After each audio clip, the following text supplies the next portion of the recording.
But just think about it for a moment. Did Jesus want to see lives changed?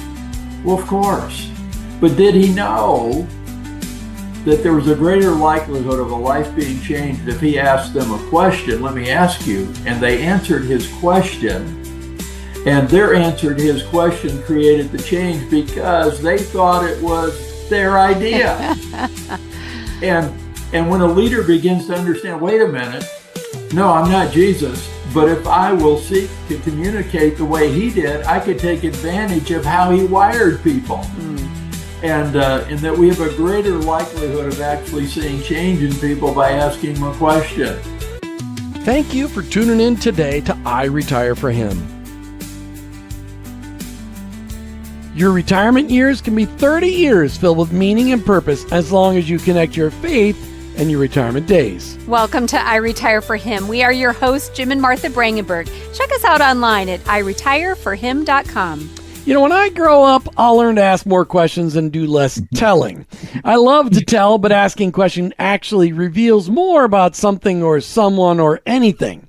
So how do you become an expert at asking questions? How do you become an expert at leading with questions? I have no idea because I'm not good at it at all. But Bob Tiede is awesome at it. In fact, for decades, he's been writing about it, talking about it, posting about it.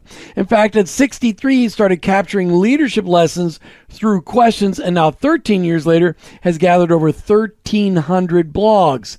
Now, Bob has his favorites, and 39 of them are his latest book, Success Unlocked. When will Bob slow down?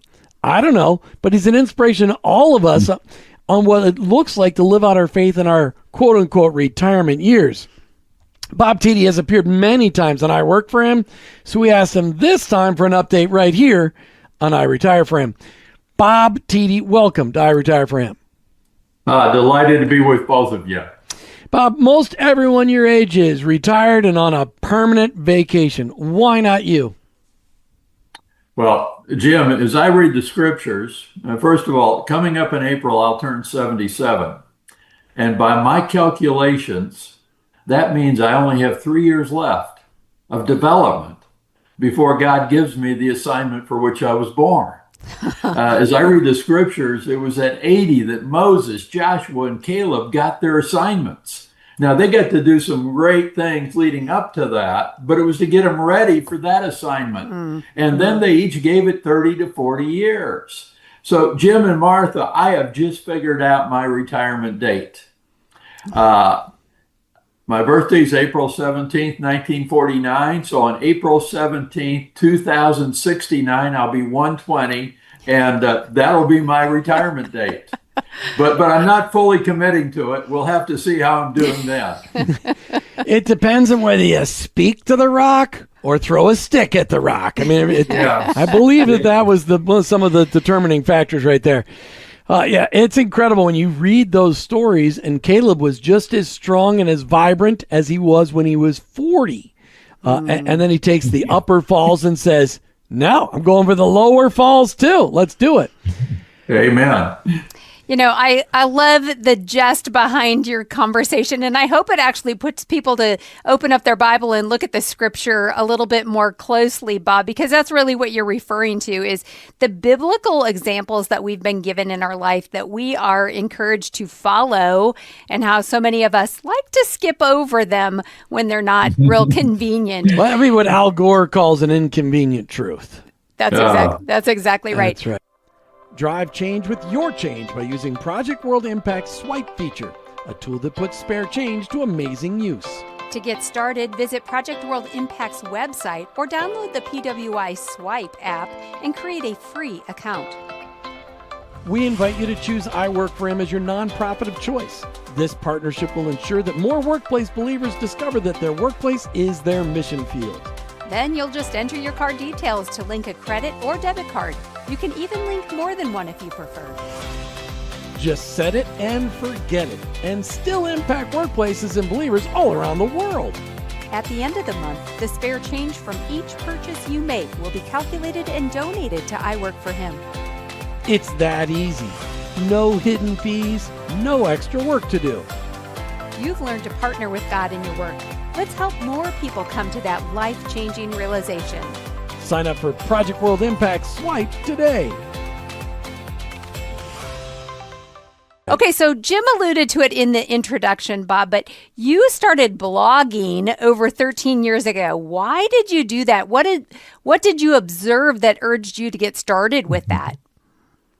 Well, one of my colleagues had started a blog, and I ran into her at our headquarters, and her name's Andrea. I said, Andrea, you started a blog. And she said, Bob, you need to start a blog. And I said, why would I want to do that? And she said, well, let's sit down. So we sat down for a few minutes, and she said, Bob, I know you're 60 something, which I was then. And she said, you might know I'm 50 something. And these emerging leaders we're trying to develop, Bob, their average age is about 28. Bob, do you know that they speak another language? And I looked at her a little bewildered because they were primarily an American audience who I thought spoke English. She said, Bob, they also speak social media. And when they politely inquire, hey, Bob, are you on LinkedIn, Twitter, Facebook, Instagram? And that 60-some leader said, no one needs to know what I'm having for dinner, stereotyping social media. She said, well, Bob, our staff are polite. They probably won't say anything. But she said, I fear they're walking away thinking, I hear old Bob, I hear old Andrea did some good things in their day. But it's like, that's no longer relevant. Well, that little conversation convinced me. And so I jumped into social media, into blogging, really just thinking it'll help me learn this other language called the language of social media. So she guilted you into it. I like it. You were, and everybody listening that's 55 plus has all had to make that. Am I going to embrace or am I going to take the race and run away? I mean, my dad retired 35 years ago because he didn't want to learn computers. Now today, if you don't embrace social media, you really can't succeed as a business owner, period, end of story. And it can't just be Facebook. If you want to reach people under 50, you got to go on to Instagram and Snapchat and all these other things that I have no idea what they are. So, Bob, what's the story behind leading with questions? Why the focus on leading with questions? And you got all kinds of books, and I've read almost every one of them about questions. You just released your latest book, Success Unlocked. The transformative power of questions. Where did this come from? Well, I'm so glad you asked. You know, whenever I speak, I always start with a confession. And my confession is for most of my crew career, I was a benevolent dictator. I thought the job of a leader was to figure out what needs to be done. And I said benevolent with please and thank you, then ask your staff or tell your staff, but it's like, Martha, would you please do this? And when Martha did it, thank you, Martha. When Jim did it, thank you, Jim. At a staff meeting, Jim, stand up. You all need to hear what Jim did. But still, the paradigm was a leader needs to figure it out and then kindly and with appreciation tell your staff what to do. Now, like you, I love books. I just happen to have right here in my hand the first edition. This is the actual book I bought. I was already on the U.S. Leadership Development Team. And this first edition of Leading with Questions filled with stories from leaders literally around the globe. And as I read it, I had only one question. Why hasn't anyone shared this paradigm of leadership with me? I mean, it like instant made sense. And already on the leadership development team, I began to teach out of it. And I found the response of other staff was just like mine. They thought the job of a leader was to tell people what to do. And again, with good hearts. But when they saw Leading with Questions, it was like, oh my gosh, how did we miss it? And then another book, I didn't write it, but I compiled it, 340 Questions Jesus Asked. And we could spend a whole session on that, but just think about it for a moment. Did Jesus want to see lives changed? Well, of course. But did he know that there was a greater likelihood of a life being changed if he asked them a question? Let me ask you. And they answered his question. And their answer to his question created the change because they thought it was their idea. And when a leader begins to understand, wait a minute, no, I'm not Jesus, but if I will seek to communicate the way he did, I could take advantage of how he wired people. And that we have a greater likelihood of actually seeing change in people by asking them a question. But also, Jim and Martha, I ask people this all the time. How have you felt whenever you've had a leader, somebody you report to, ask you, Martha, what do you think we ought to do here? How did that make you feel? Oh, amazing, valuable. Like I maybe had something to give back and to Yeah. offer to the conversation. And without saying, Martha, I value you, just asking and listening, communicated that. And then if a leader does that with his or her team, what are the chances they're going to hear ideas better than what they were thinking? So, okay, I love this. But when I had leaders ask me questions, I was always thinking, I got to give them the answer he wants or she wants so I don't get in trouble. But but I know that wasn't always the case. But actually, most leaders back in the 70s and 80s, that is exactly what they want. They wanted their answer, but they were asking it sarcastically. But I love this approach. I'm trying to remember, it was in one of the earlier books that you wrote, and it might be in the Great Leaders Ask Questions one, the blue one over your right shoulder. Was it that you were an unrepentant teller, or you were a reformed teller, or something? You wrote something there that I've never forgotten. And do you remember what you said? Not sure, but one of the things I say all the time about that is that, if you can imagine your right arm to be your telling arm, most of us are good to go. If you can imagine your left arm to be your asking arm, most of us would say it doesn't have equal strength. And the truth is, most of us are good at telling, but we need to develop asking so that we could have equal strength. And it's not that a leader never tells, but a wise leader knows when to tell, but when it would be better to ask. And just like Martha said, if asked, feeling valuable. If you ask, let me go one more step. Martha, I not only like what you just shared, your idea, but I say, Martha, would you be willing to lead our team in executing on that? Now, Martha, how hard will you work? Very hard. Yeah. Yes. Whose idea are you executing? Yep. What I think is my own. Yeah. Versus thinking, well, Bob's the boss. He signs the paychecks. I better do what he wants, but I really don't think that's a very good idea. It doesn't have the same heart for execution as, wow, love your idea, Martha.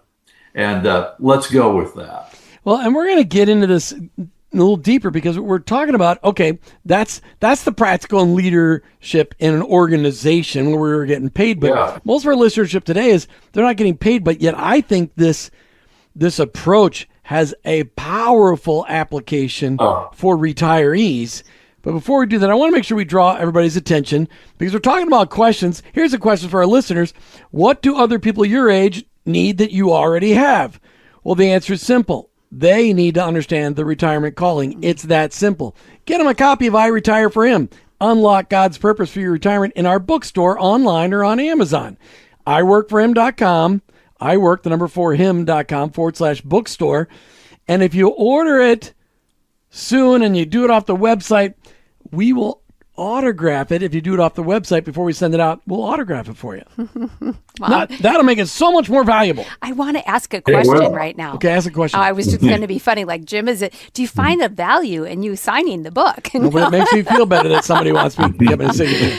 I could be famous one day. I could be the mayor of my town. You never know. Okay, so there's so many things I love about this conversation, Bob, and I will tell people right now, because this is just a comment I have learned over the years from you, is you send out amazing emails about things like questions to ask at the Thanksgiving dinner table, questions to ask at Christmas, things that we can apply not just in the work environment, but in our home. And I think that's why this conversation is so relevant to the I Retire for Him crowd, because there's so much value that comes to the table from those that are a little further ahead of us in life. We call them chronologically superior. We do. And so I just hope the listeners are listening into this because this is key. But I'm very curious if you see the next generation actually seeking the wisdom of your generation. What are you seeing happening between the generations? Martha and Jen, my quick answer is absolutely, but maybe not in the way in which you think. Okay. And when I say in general, I'm not really saying the way Jim and Martha think, but I'm saying the way most 70-year-olds might think. And that is, we might think, hey, they're going to want to have all our wisdom. Well, they do, but they actually don't want us to sit them down and say, hey, let me tell you everything you need to know. From that, they'll kind of back away. From that, you'll have coffee once and they won't want to have coffee again. But when you meet with them and you say, hey, tell me your story, and you ask follow-up questions. Now, how'd you get started in that? Say more about that. And you actually let them do 80% of the talking. Here's what's fascinating. Now, this is actually true anytime we meet a new person. If we meet a new person and I do 80% of the talking, they may smile, they may nod their head, I may think they're really enjoying this. But inside, they may well be thinking, what a windbag. But if I meet a new person and I ask them questions and let them do 80% of the talking, they will almost always trust me because they felt heard. They felt, wow, this person's interested in me. And so the thing that those of us that God's allowed to live to 60 and 70 and beyond, the key in relating to this generation is to ask them questions and listen to their answers and follow up. Now, here's something fascinating that happens. I also say that we play ping pong with questions.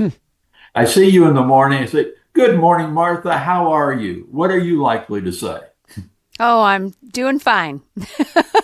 But she will never say that to her husband because she knows that fine means freaked out, insecure, neurotic, and emotional. Okay. So she's saying, but Martha, what question will you likely ask me then? And how are you? Yes. Jim, if you and I were having lunch somewhere and I just say, hey, Jim, I'm curious, what are some of your favorite places for you and Martha to go eat? Well, you're going to answer me. And I'll say, oh, tell me more about that place. And, you know, what else is on the menu? What's the average dinner cost there? And, you know, some follow up. But when we're done, what are you likely to ask me? Boy, that's a tough one because I'm a good question asker now. I would say I'm going to ask you, well, where do you take your bride out? Do you guys go out, still have date night? Even as old as you are, do you guys still have dinner out? Amen. Yes. My point there is we frequently will ask the same question. So when you're meeting with that 20-year-old, 30-year-old, and you're asking about their career and what they're learning, and you're listening to them, don't be surprised then if they say, well, Jim, tell me about you. What was your first job?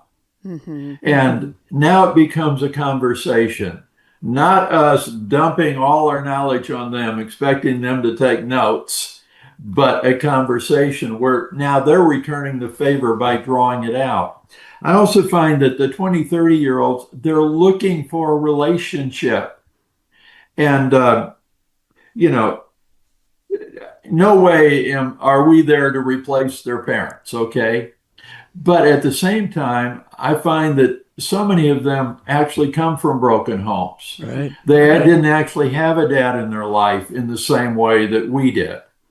And it's not that they're looking for us to be the replacement dad, but they really enjoy having a relationship with a 60, 70, 80-year-old that shows interest in them. Right.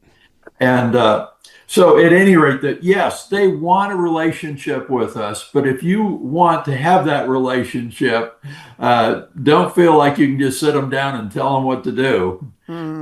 Sit down and ask them about themselves. Draw them out. Bob, how do you make sure that you're available, accessible to those next generations? Like, where do you go to make sure? I mean, you're doing your blog, but where do you go to make sure you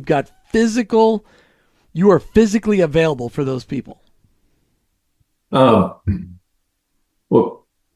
Jim, something that I love to do is I love to have breakfast, lunch, and coffee with people.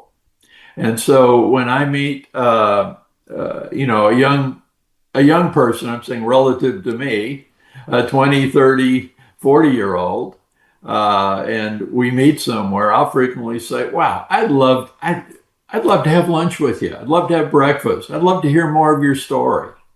And by just asking that, usually it's like, "Well, sure. Well, let's pull out our schedules," and we find a time. And then when we get together, I'm following that pattern of, "Wow, so glad we could meet. I'd love to hear your story."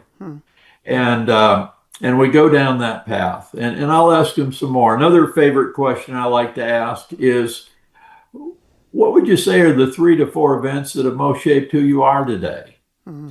And that has become a favorite question. It's one of those questions that they can answer however they want. Now, I'm surprised sometimes that they actually include painful things, but they didn't have to. I didn't ask them to share something painful. They Right. chose. In other words, when they do, I feel like, wow, trust is already here, that they feel that. But just their answers to the 3 or 4 things will quickly tell you a lot about their upbringing, their experiences, what's exciting to them, that kind of thing. Oh, that's so good. You know, I think that you just making ourselves available to people in whatever avenue the conversation may lead really is huge. And whether it is through meals or coffee or, you know, just extra time in a hallway with someone, but showing an interest in them that is really genuine. And I believe that your question asking is such a huge part of that, because I think a lot of us are guilty of starting to just give our life history to people. And if we can relate and hear what other people are saying, that's huge. Okay, so let's talk about your new book, Success Unlocked.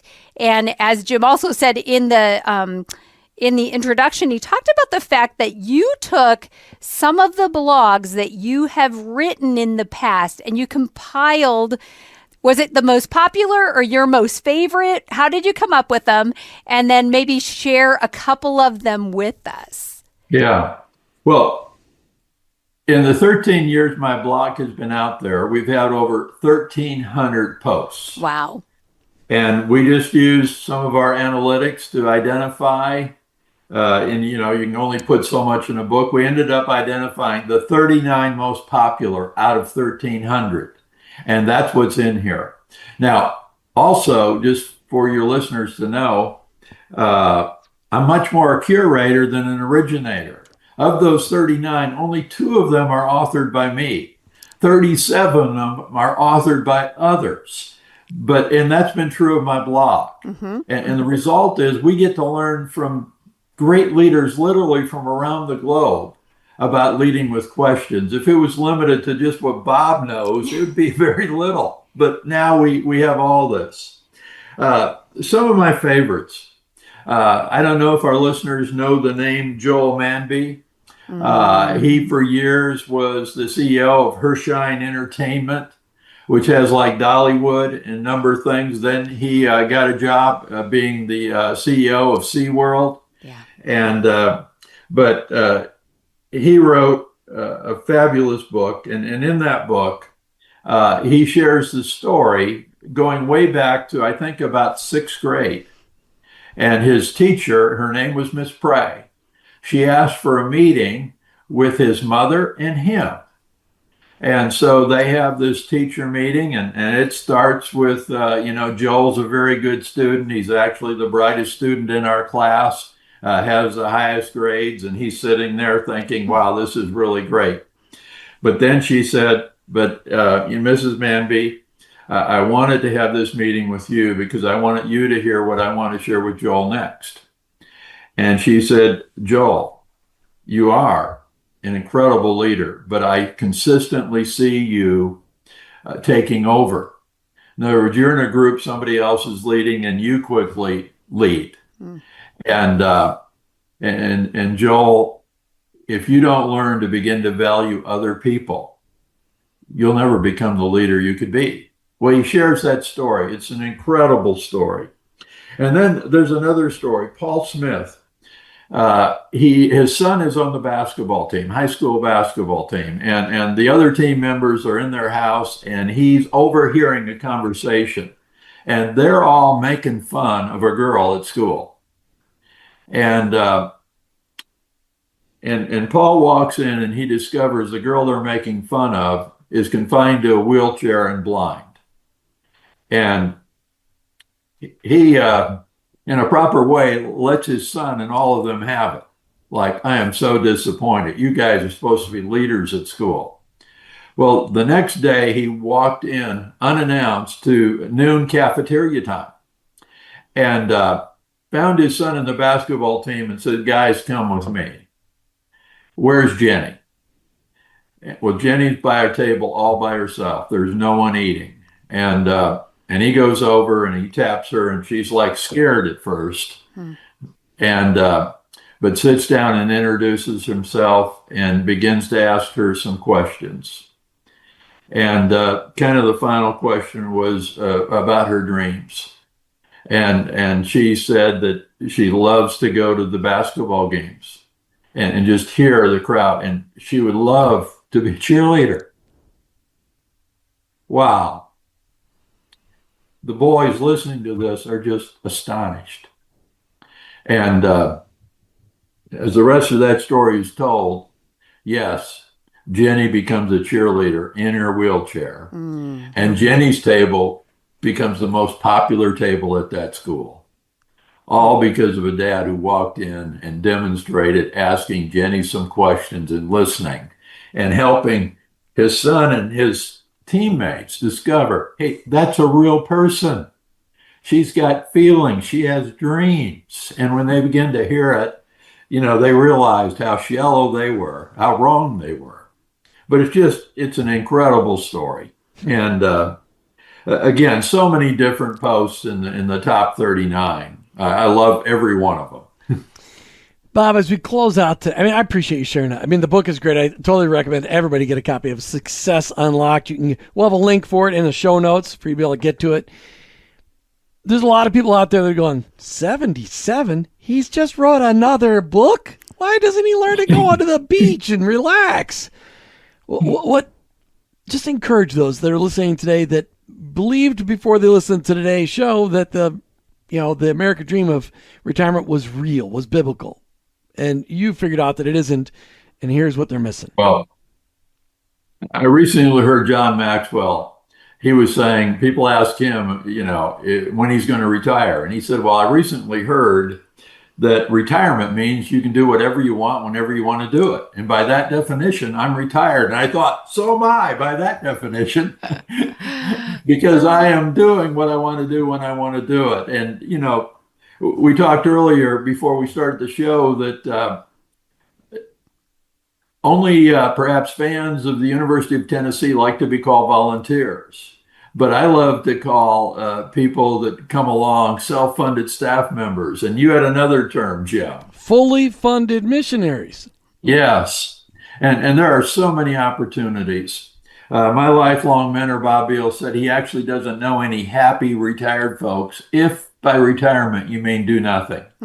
He said the happy ones, they may have retired from their full-time role at a company, but they're still committed somewhere. They still show up. They still know they're making a difference. No, they don't have to punch the clock 8 to 5, 5 days a week, 52 or 50 weeks out of the year.